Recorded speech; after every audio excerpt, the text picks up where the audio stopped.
Hello guys, അങ്ങനെ ഡ്യൂട്ടിയെല്ലാം കഴിഞ്ഞ് റൂമിലെത്തിയിട്ടുണ്ട്. By the way കുറച്ച് പരിപാടികളുണ്ട്. ആദ്യത്തെ പരിപാടി എന്താണെന്ന് വെച്ചാൽ ഈ കാണുന്ന തുണിയെല്ലാം ഒന്ന് ഒതുക്കിയിട്ട് വെക്കണേന്. ലോണ്ട്രി ഷോപ്പ് കൊടുത്തിട്ട് പോലും എൻ്റെ പാൻറ്റിന് നന്നാക്കാൻ ഓരിക്ക് പറ്റിയിട്ടില്ല. അത്രക്കും കച്ചറ പാൻറ്റാണ്. ഇത് മാത്രമല്ല, സത്യം പറഞ്ഞാൽ ഇനിയും തുണിയുണ്ട്. പക്ഷെ പുറത്ത് പോകുമ്പോൾ എനിക്കൊന്നും ഇടാനുണ്ടാവില്ല. Girls skin relate. ഇതിൻ്റെ ഇടയിലാണ് എൻ്റെ പഴയ കോളേജിലുള്ള ID കാർഡ് എൻ്റെ കയ്യിൽ കിട്ടുന്നത്. ഓ, എൻ്റെ ഒരു കോലം.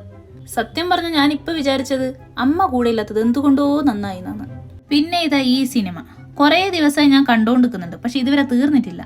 അതുപോലെ തന്നെ ഒന്ന് ഉണ്ടാക്കിയെടുക്കാൻ കഷ്ടപ്പെടുന്ന ഒരു സാധനമാണ് ഇതു. ഒരു റൗണ്ട് തുന്നിയെടുക്കും, അതെല്ലാം ഇരുന്ന് അയക്കും, പിന്നെയും തുന്നും, പിന്നെയും അയക്കും. ഇത് തന്നെ പണി. പക്ഷെ തളരരുത് രാമൻകുട്ടി എന്നല്ലേ പറയലേ. അതുകൊണ്ട് തളരാണ്ട് ഞാൻ തുന്നിയെടുത്തിട്ടുണ്ട്. സംഭവം ഇവിടെ കുറച്ചൊരു മിസ്റ്റേക്ക് ഉണ്ടെങ്കിലും സാധനം റെഡി ആയിട്ടുണ്ട്. ഒരു മാറ്റാന്ന് ഞാൻ ഉദ്ദേശിച്ചത്.